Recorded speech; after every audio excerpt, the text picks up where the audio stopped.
Is there a sinister side to the rise of female robots? The answer, of course, is no. What this is a concern that men might find a sexual outlet, that men might find contentment in life. This is what this article is an attack on men's contentment. It's the exact same discussion about pornography. It's not that pornography is bad, it's that men get a sexual outlet without suffering, okay? So this is an evil article by evil people. Know it, okay? Now, we'll get into this article. Talk about various female AIs, right? AI DA, Grace, as well as Sophia, Nadine, and Mika. There was even a rock star robot, Desdemona. All these androids have one thing in common. They are all female by design. So why is it that creators typically choose to give their robots feminine characteristics? These people, these hate mongers already know the answer to that. Both men and women are attracted to women. They prefer women's company and women's voices, all right? It is often argued that the voice of an AI system's female is rooted in gender bias. It's not an argument. It's just stating a fact. Gender bias is a fact that's already been discovered long ago. We know it, right? And also, you don't need to research it. You just have to look around. You see women congregating with one another and booting men out of their so-called spaces. We know for a fact from human experience of the observation of reality that women prefer the company of other women. We know it, right? But sometimes there's a more innocent reason for the sex of a designer to give their robot. They have modeled it on themselves. Well, yes, women are narcissists. That's true, right? In the case of Nadine, the creator, Thelma, describes her as a robot selfie. Now, this is where narcissism intersects with the hatred of men. This woman is a narcissist and wants the robot to look just like herself, but then she worries about low-status men using that robot to gratify themselves. So it's hatred of men. So you have to understand what's going on here, right? Of course, this ires me, it riles me up. Female voices are typically very underrepresented in both the art and technological spaces. They're not underrepresentation. There are fewer women in there because the men have the skill and they have the talent and they have the ambition.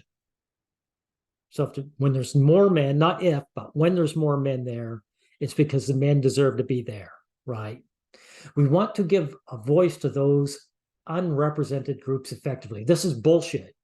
This is a bull-faced lie. It's propaganda, false propaganda, right?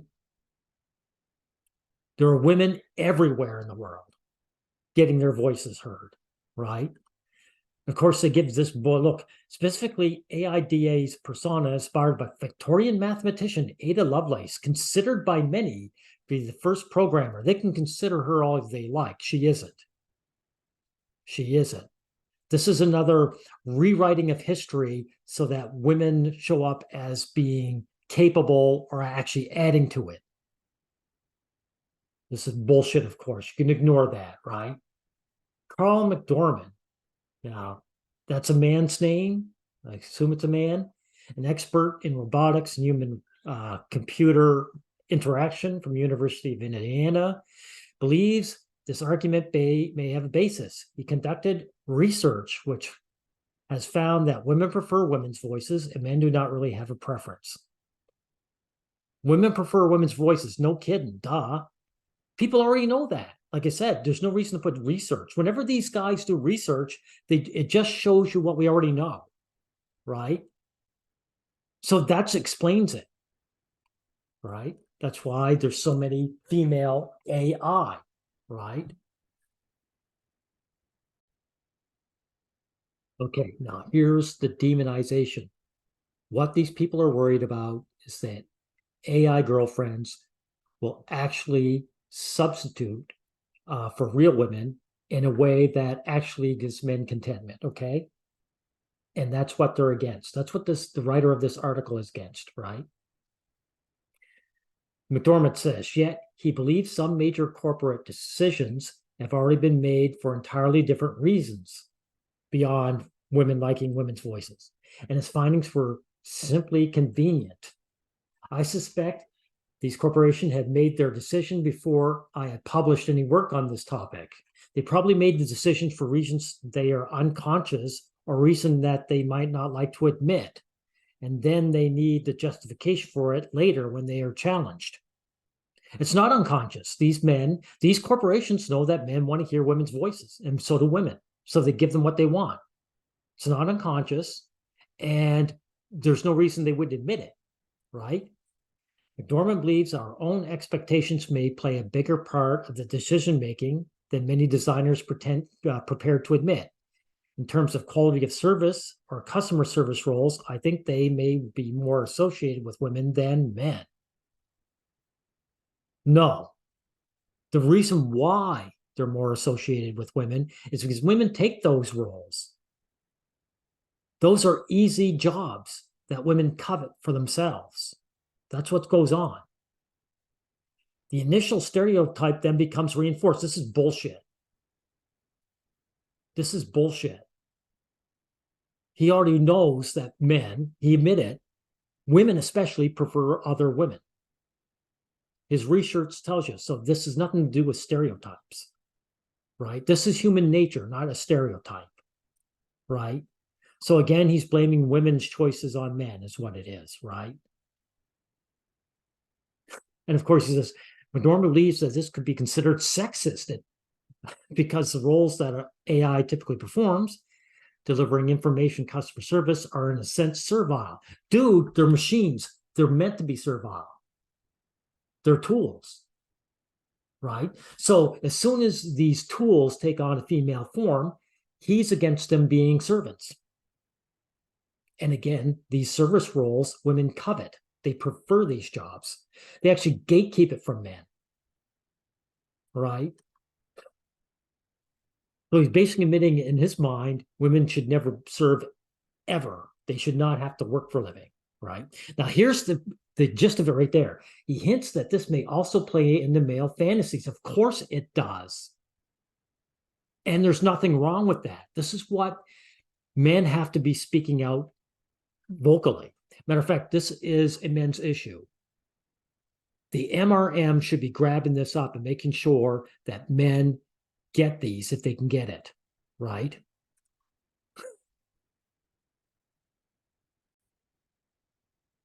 Okay, this is where person you have to worry about. Kathleen Richardson, professor of ethics and culture in robotics. There doesn't need to be anything, there doesn't need to be ethics in robotics. They're machines. If you buy a machine and you want to leave it out in the rain to get rusty, that's your business, right? So again, this is her. This is, what do you call it? Let me think of the right term. This is a position which has been created to stop men from finding any kind of contentment and satisfaction through these AI tools. That's what this is, right? It's been created to stop men, right?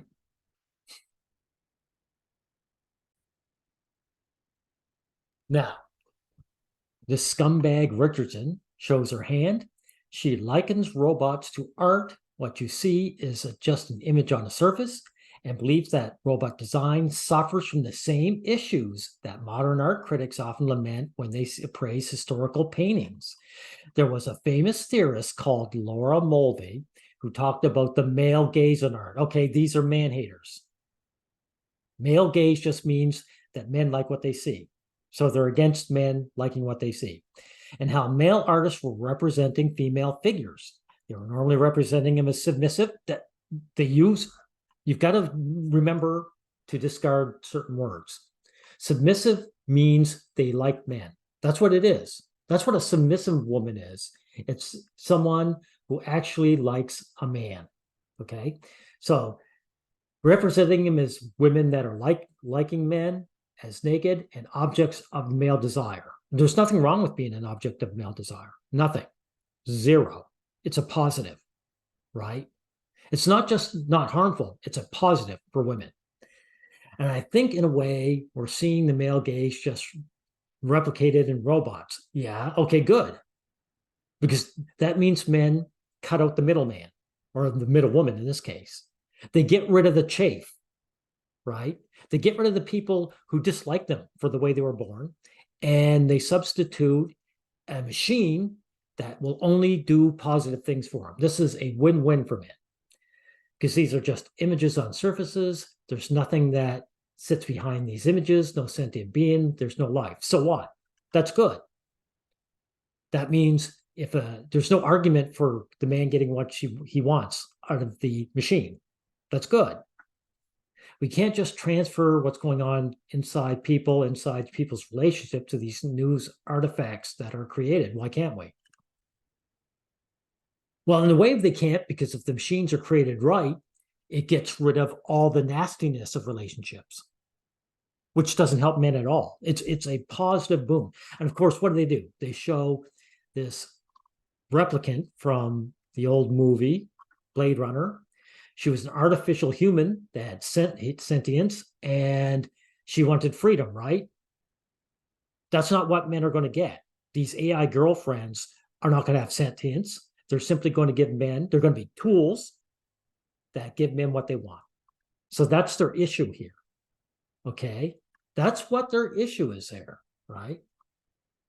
And look, McDormand, this scumbag, he agrees that heterosexual male designers, so in other words, gay men can make beautiful male robots if they want for themselves, but heterosexual men aren't allowed to make beautiful women for themselves. That's what the scumbag is saying. And it's very male-dominated industry. No, it's male majority, because men work for a living and they earn their places there. He says, are choosing to make their creations female because of their interest in the opposite sex. Good. That's their business. That's their business, McDormand, you scumbag. There's definitely a sexualization. You mean there's definitely a creation of something that appeals to men. That's what sexualization, it appeals to men, and that's what this asshole's against.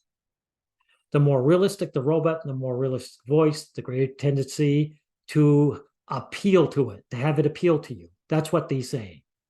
If it's something very realistic, there's a tendency to see it or treat it as if it were human. So what's the problem here?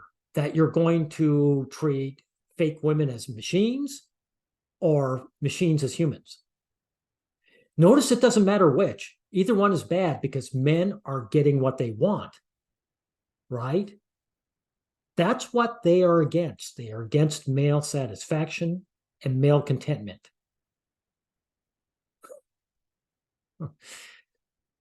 Where could this robots appealing to men of robots end up? Richardson fears a future in which robots are routinely used for sexual purposes. Okay, there's no reason to fear this. Richardson, being a woman, can get herself a vibrator, which is just a machine that's used for sexual purposes, right? No woman is against vibrators. So when they're saying they're worried about these robots being used for sexual purposes, they mean sexual purposes for men. Do you understand that? I'm going to keep hammering this home in this video. Her campaign against porn robots. Wow, see? I told you, it's just like porn. It's against male satisfaction, right? Aims to draw attention to ethical harm of normalized such use of technology. There is no ethical harm. There's none. It's just that these women might be ousted. That men might finally find contentment and not have to bother with the opposite sex who hates our guts. The opposite sex hates our guts. Know it. And of course, the idea of having sex with an android existed in mainstream entertainment for decades. You know why it has? If you're still speaking here, Richardson, it's because women don't give men what they desire. Women are harmful to men, right? So men search for an alternative, right? In her book, Man Made Woman, Richardson warns of growing trend. The idea has jumped from the science fiction to morning talk shows and music videos. Yeah, women are really worried that men aren't suffering. That's what this is. This is a worry that men aren't suffering, right? Now, let's see. I'll quickly skim through it. I don't think there's anything more to add because this is what it's all about. This is the whole point of the article. Oh, yeah, here's one thing. There's a concern generally with AI, especially when it's related to sex. Human relationships are difficult. Really? There's risk involved with any kind of intimacy, and AI is more compliant. So her worry is that men won't deal with difficulty or risk in their intimacy. You see? Right. Some people find pornography easier than dating. Not some people, all men. All men find pornography easier than dating, right? And AI could provide a way of avoiding the effort of dealing with women, not just other human beings, with women, and the fear of rejection from those women. That's right. So this is a 100% positive thing, and it's 100% negative to him and these scumbag man haters. Okay? It's 100% negative to them. Because again, I'm going to end off saying what I said at the beginning, that this worry about AI and pornography is a worry about male contentment, a worry about a lack of male suffering. That's what this is about. This is what you have to understand. And that's why the MRN, if it had any kind of efficiency to it, would take this up as an issue and fight for men's rights to have these AI girlfriends and sex robots. Doesn't matter if they work or not. Men should have the right to have them. Period. And do whatever they like with them. These are tools. They're not people. So that's how we'll end this.